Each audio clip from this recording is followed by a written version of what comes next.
नहीं भेजिए। किसी ऐसे जगह भेजिए, गुरुकुल भी खुला हुआ है, आप अपने बच्चों को गुरुकुल में डालिए, उनको देव भाषा से जोड़िए। देव भाषा कौन सी है? संस्कृत हमारी देव भाषा है, उस भाषा से जोड़िए। आजकल की कोई माताएं ये नहीं चाहती कि उनका बेटा साधु बनेगा, सबको डर लगता है बच्चा मेरा डकैत ना बन जाए, चोर ना बन जाए, मर्डरर ना बन जाए, इसका उन्हें परवाह नहीं होता। लेकिन मेरा बच्चा साधु ना बन जाए, इसका उन्हें माताओं का बड़ा भय लगा रहता है। अरे गुरुकुल में भेज दिया, हो सकता है मेरा बच्चा साधु बन जाए, सन्यासी बन जाए। अरे माता, साधु सन्यासी बनना यह हमारे बस की बात नहीं है।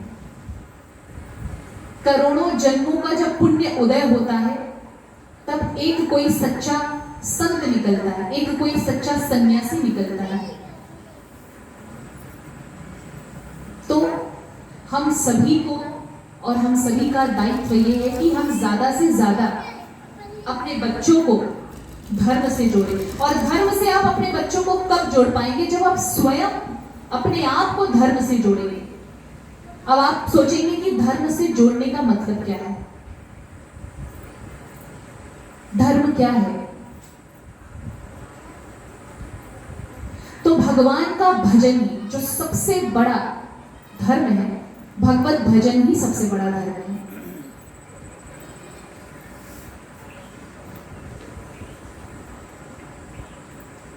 तो आप कथा में आती हैं, तो मेरी आपसे यही विनती है कि आप कथा में आती हैं तो हो सके तो अपने बच्चों को भी लेकर आइए। ज्यादा से ज्यादा क्या होगा, 1-2 घंटे तक बच्चे अपनी पढ़ाई से दूर रहेंगे, कोई बात नहीं। आप भगवान के लिए सब कुछ छोड़ कर आएंगे तो भगवान सारा चीज करेंगे। भगवान की कृपा से आपके बच्चों में और बुद्धि विवेक जागृत होगी। और हो सकता है यदि कोई बच्चा बिगड़ा हुआ हो, कथा में आने से सही भी हो जाए, उसकी बुद्धि भी सही हो जाए।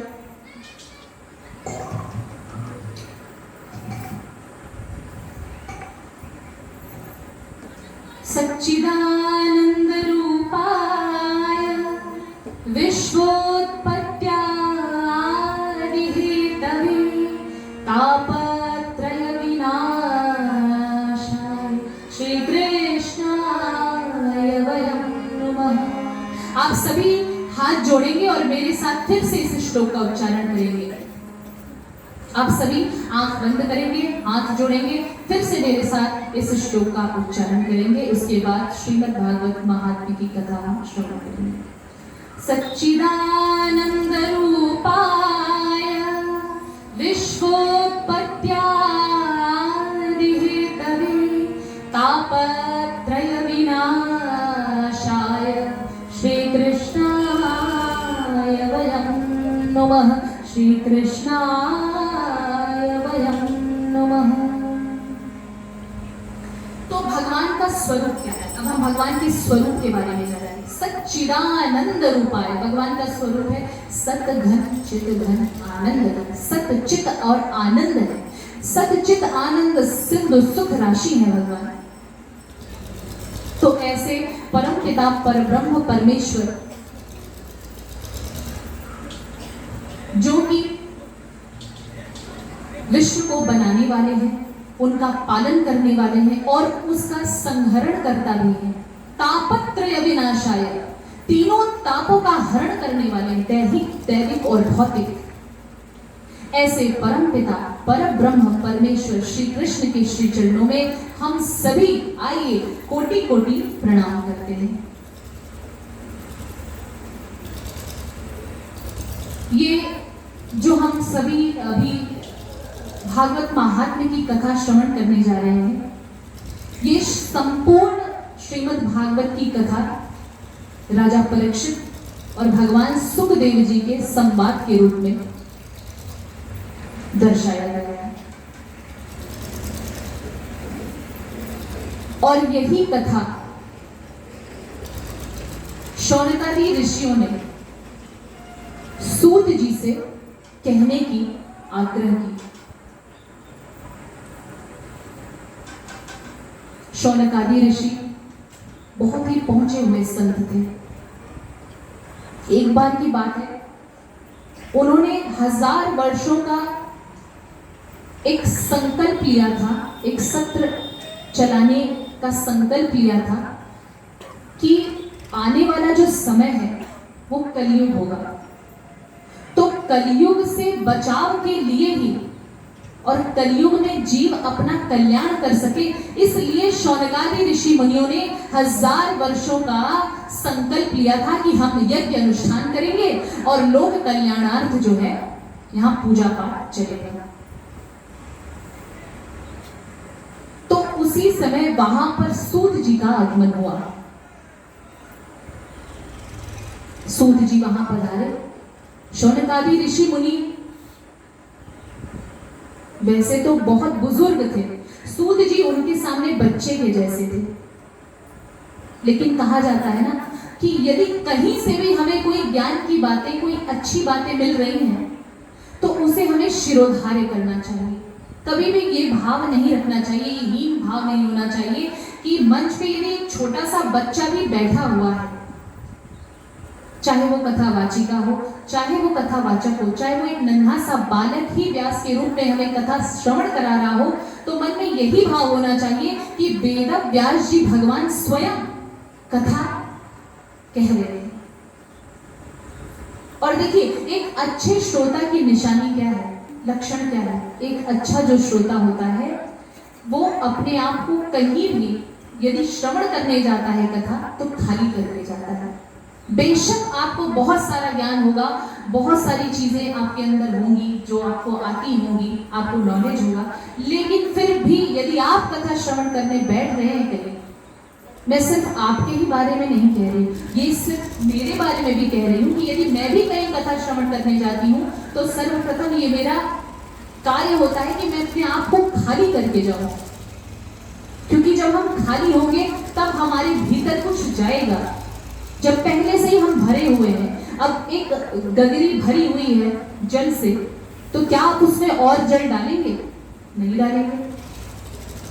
खाना खाली लेकर जाओगे वो गगरी, तो आप उसमें जल भर के ले आओगे। तो ठीक उसी प्रकार जब हम अपने आप को खाली करके जाते हैं महाराज, तो हम अच्छी अच्छी चीजें, ज्ञान की चीजें कथा से लेकर आते हैं। और सिर्फ लेकर ही नहीं आना है, उसे अपने बच्चों में, उसे अपने पति में, उसे अपने परिवार में, उसे अपने क्षेत्र में, सब जगह प्रसार करना है, प्रचार प्रसार भी करना है। तो सूत जी पहुंचे, शौनकादि ऋषि मुनियों ने उनका अभिवादन किया, सत्कार किया, अभिनंदन किया कि महाराज आप पधारिए। और जो संत महापुरुष होते हैं उनका आगमन बहुत बड़ी ठाकुर जी की कृपा होती तब होती है, सच्चे संत का आगमन। उन्होंने सूत जी को आसन दिया, उनके चरणों का प्रक्षालन किया, उसके बाद बोला कि महाराज आप हमें कोई ऐसा सरल सहज माध्यम बताइए जिससे हमारा और आने वाले कलयुग में जो जीव होंगे उनका भी कल्याण हो सके। शौनकादि ऋषियों ने कहा, अज्ञानध्वांत विध्वंस कोटि सूर्य समप्रभ सूताख्याहि कथा सारम मम कर्ण रसायनम। कहा शौनकादि ऋषियों ने कि अज्ञानध्वांत विध्वंस कोटि सूर्य समप्रभ सूताख्याहि कथा सारम मम कर्ण रसायन। हे सूत जी, हमारे भीतर जो है अज्ञान रूपी अंधकार ने डेरा डाल रखा है। ये माना कि रात का जो अंधेरा होता है वो सूर्य नारायण भगवान की कृपा से दूर हो जाता है। सूर्य नारायण भगवान की जो किरणें होती हैं रात के अंधेरे को समाप्त कर देती हैं, लेकिन जो हमारे भीतर, समस्त प्राणियों के भीतर अज्ञान रूपी अंधकार जो डेरा जमा कर रखा है वो कैसे दूर होगा? वो आप जैसे जब सच्चे संत जनों का समागम प्राप्त होता है तो आपके जब वाणी से दिव्य धारा निकलता है तो उसी दिव्य धारा से उसी दिव्य ज्ञान की धारा से हमारे भीतर छिपे हुए अज्ञान रूपी अंधकार की समाप्ति होगी हमारा।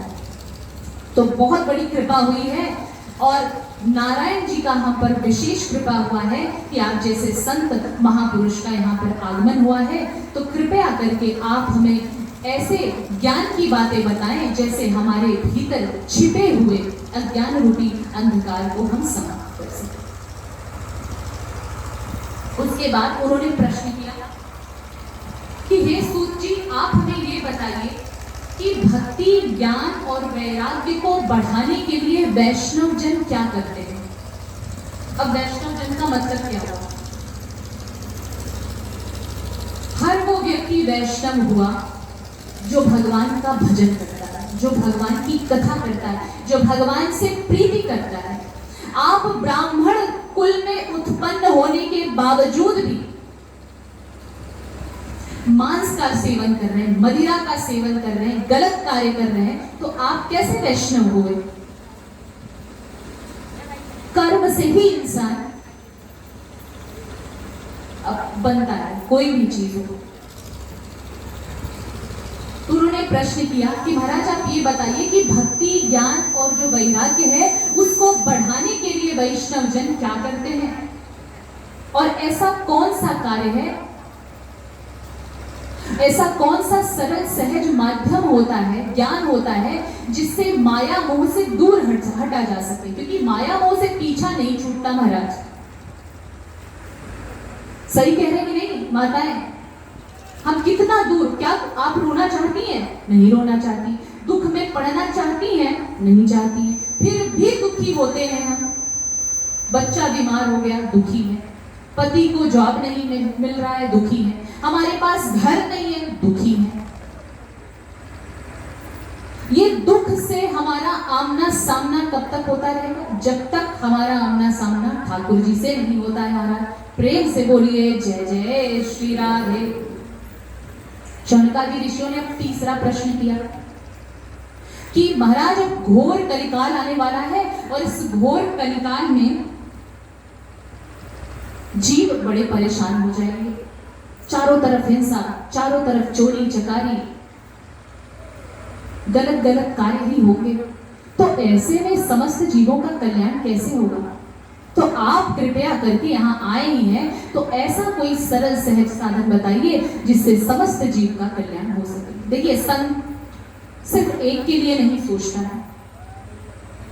संत समस्त सृष्टि के उद्धार के लिए सोचता है।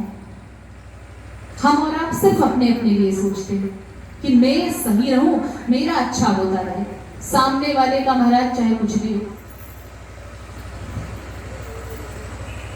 शौनकादि ऋषियों ने कहा चिंता मणिर्लोक सुखम सुरद्रुह स्वर्ग संपदम प्रयच्छति गुरु प्रीतो वैकुंठम योगी दुर्लभम।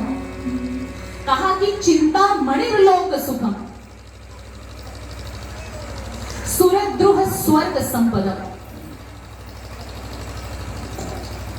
कि पहले तो सच्चे संत महापुरुषों का जो दर्शन होता है बड़ी ही दुर्लभता से, बड़ी कठिनता से प्राप्त होता है। और सच्चा संत यदि चाह ले तो वैकुंठ धाम भी हमें पहुंचा सकता है, यदि एक सच्चा संत महापुरुष चाह ले। उन्होंने कहा चिंतामणि लोक सुखम, चिंतामणि जो होती है वो किसी भी चीज का यदि हम चिंतन करें तो प्रदान कर देती है। चिंतामणि एक ऐसी चीज है कि जिस चीज का चिंतन करो वो चीज हमारे समक्ष हाजिर हो जाती है। और स्वर्ग का जो कल्प वृक्ष होता है, यदि उस कल्प वृक्ष से हम जो भी मांगे, त्रैलोक्य का राज्य भी मांग ले एक बार, महाराज त्रैलोक्य का राज्य भी वो प्रदान कर देता है। लेकिन चिंतामणि और कल्प वृक्ष यदि ये दोनों मिलकर भी चाहें कि मैं वैकुंठ का धाम प्रदान कर दूं तो वो नहीं प्रदान कर सकते। ये कौन प्रदान करता है? एक सच्चा संत। उसमें इतना औरा होता है, इतनी शक्ति होती है भगवान के नाम की, भगवान के साथ की शक्ति होती है कि वो जिस किसी का भी यदि चाहे कल्याण कर सकता है। प्रेम से बोलिए जय जय श्री राधे। तो जब इस प्रकार शौनकादि ऋषियों ने सूत जी से प्रश्न किया, सूत जी को बहुत ही प्रसन्नता हुई। सच्चा संत तब खुश होता है जब उससे आप भगवान के विषय में प्रश्न पूछें, तभी उन्हें सुख मिलता है। तो शौनकादि ऋषियों से सूत जी ने कहा कि आप सब बहुत ही भाग्यशाली हैं, क्योंकि जो भगवान के विषय में प्रश्न पूछता भी है वो भी बहुत भाग्यशाली होता है। आज के कलयुग में कोई भगवान के विषय में प्रश्न करना चाहता है? अरे महाराज, ये क्या आपने लगा रखा है? जो सुख डीजे लगा करके बर्थडे पार्टी मनाने में है, वो सुख कीर्तन भजन में मिलता है क्या आज के जमाने में? नहीं मिलता महाराज। कैसे मिलेगा? लोगों को आज के समय में क्षणिक सुख पसंद है, उसकी समाप्ति, उसकी कोई अनंतता नहीं है, उसकी कोई व्यापकता नहीं है। आज हम सुखी हैं, आज हमने बर्थडे सेलिब्रेट कर लिया अपने बच्चे का, बहुत अपने आप को सुखी महसूस कर रहे हैं।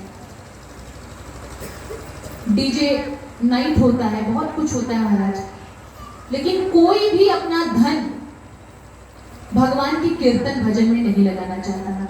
लाख रुपए, 2 लाख रुपए हर इंसान, ये आज की मानसिकता हो गई आज के लोगों की। लाख 2 लाख रुपए इंसान बर्थडे पार्टी मना देता है, सारा पैसा बर्बाद कर देता है, लेकिन वो इंसान श्रीमद् भागवत कथा नहीं करवा सकता है।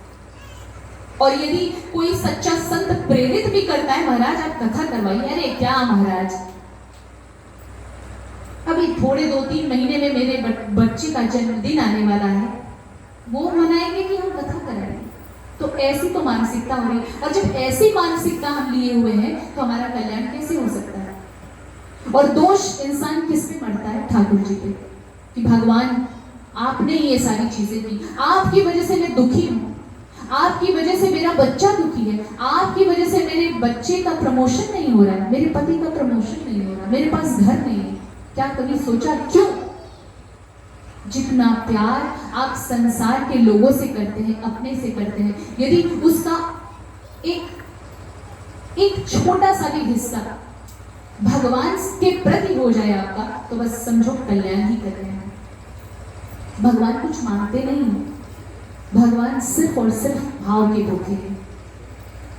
आप सभी ने सुना होगा, भगवान कृष्ण को 56 प्रकार का व्यंजन बना करके दुर्योधन भोग लगा रहे थे कि प्रभु आइए, हम आपको पवाएंगे, लेकिन भगवान ने उसको ठुकरा दिया। क्यों ठुकराया? क्या आपने कभी सोचा क्यों ठुकराया? क्योंकि वहां भाव नहीं था, वहां वो प्रेम नहीं था। और साग विदुर घर खाए, केले का छिलका खाया, क्यों? क्योंकि वहां पे भाव था।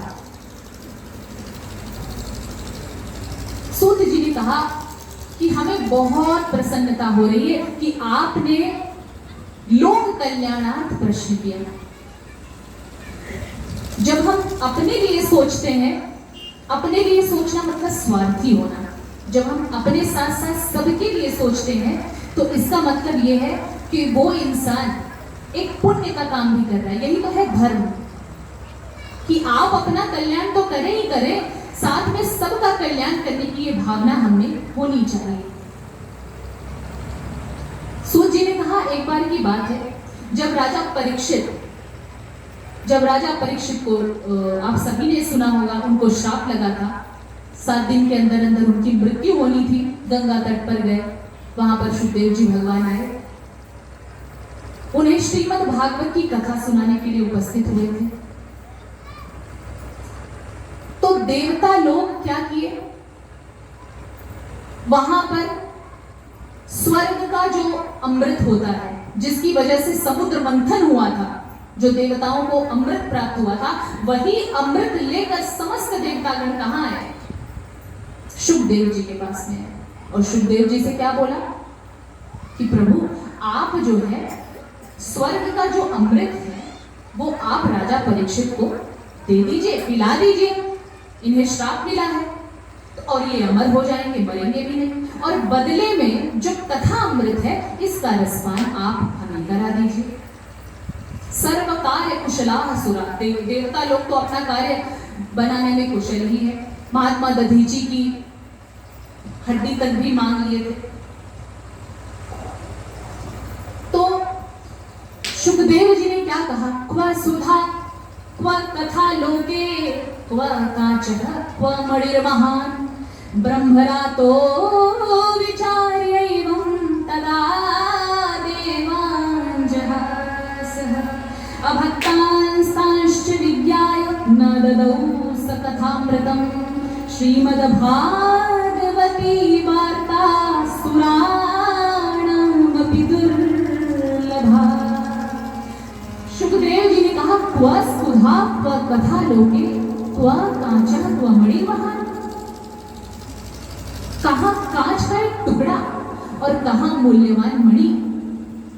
अच्छा बताइए, आप एक माता के पास एक कांच का टुकड़ा है और एक माता के पास मूल्यवान मणि है। यदि मूल्यवान मणि पहली माता मांगे, ये मान ले कि आप जो है मेरा कांच का टुकड़ा ले लीजिए, बदले में आप अपना मणि, मूल्यवान मणि हमें दे दीजिए, तो क्या वो दे देंगी? नहीं देंगे। तो सुखदेव जी ने कहा, कहाँ कथा और कहाँ ये कथा अमृत, भगवान का कथा अमृत, कहाँ स्वर्ग का सुधामृत और कहाँ इस धरा का कथामृत। इसमें तो जमीन आसमान का फर्क है। अगर व्यापार भी होता है महाराज, तो वो बराबर की वस्तुओं में, बराबर की वस्तुओं में व्यापार होता है।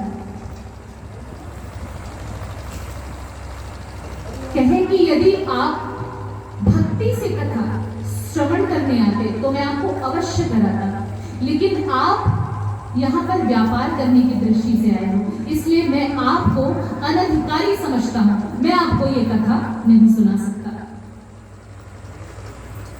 तो वही बताया गया है कि देवताओं के लिए भी ये जो धरा अमृत है बहुत ही दुर्लभ है। देवता लोग भी तरसते हैं यहाँ इस धरा पर मानव योनि प्राप्त करने के लिए, कि मैं मानव योनि प्राप्त करूं और भगवान की कथा अमृत का रसपान करने का सौभाग्य मुझे मिले। बड़े भाग मानुष तन पावा, सुर दुर्लभ सब ग्रथ मिला, साधन नाम मोक्ष करि द्वारा, पाई न जही तर दोसा। तो बहुत बड़ी ठाकुर जी की कृपा है कि आपको, हमको, हम सभी को मानव योनि प्राप्त हुई है। 84 लाख योनियों में न जाने कब से हम भटकते इस तन को प्राप्त किया है हमने। तो क्या इसलिए कि हमारी आसक्ति हमारे शरीर पर हो? क्या इसलिए कि हमारी आसक्ति हमारे पति में हो, हमारी पत्नी में हो, हमारे बच्चों में हो, घर में हो, जिसे हमको एक दिन छोड़कर जाना है?